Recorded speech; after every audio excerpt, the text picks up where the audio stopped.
Timprano jud kitang kapakaon sa atong mga manok guys kay no napod ilang na pud nga dako gadulong init-init ng tapos ang schedule sa atong manok pagpakaon wala na to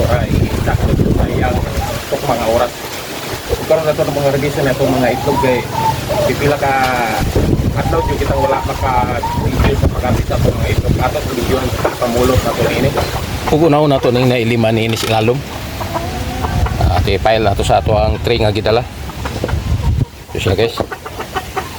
Og sunod nato diri po sa may iskina. Ana na po yung manok na loob. Dali ra kita og harvest karon kay na po ulan gusto ngabot. Pawas sa dia kay harvest pa kog itlog. Adunay unom diri guys. Oh. Kog na po ning hangin. Hangin o ulan ang singabot na po gadulong atong dalion na to garbis ng mga itlog na to ato sang unahon re-iris sa iskina kay iba-ibay maring dire yo duha katapok dire guys tapos kilid dire sang unong kabok na ito isunod i-file gyapon dire magkakuha jud kita karon og usa ka tray sobra nga itong maka-harvest karong adlaw pipila po kadlaw nga wala kita ka video sa pag-harvest nato tungod ining siging gaulan hingga bagyo gaday dali ra kita ato rang gidiktar atong video ang atong makuha o dere ere aduna poy dusi ka po guys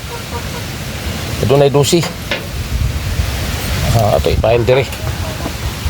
gurong puno gyud sobra gyud atong harvest karong adlaw atong dalion kay kusog kayo ng hangin nga napod guys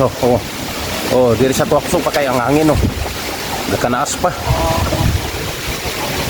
makita na to sa mga daon sa mga sa avocado dali raman ang pag-harvest na to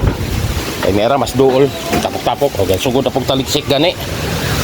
kaya ira guys kaya adunay pito puno naman kini ito ang tray ato ra gibutang sa ibabaw kaya ato ra ibasyar ni dito karon ibali na to importante nga video kita karon sa pag-harvest nato ug mga itlog kay tutoran pug kitang wala kay ka video tungod ining siging gadaot ng panahon ug mao kini atong na harvest guys kay itlog usa ka tray ang atong nakuha karon ug sobrang siyag unom ka buok maayo na kayo bisag panahon nga ting ulan nara gyud kitay makuha ang mga itlog usa ka tray og sobrang ulong kabog ang atong na harvest karong adlaw guys bisan sa ulanon ng mga panahon ug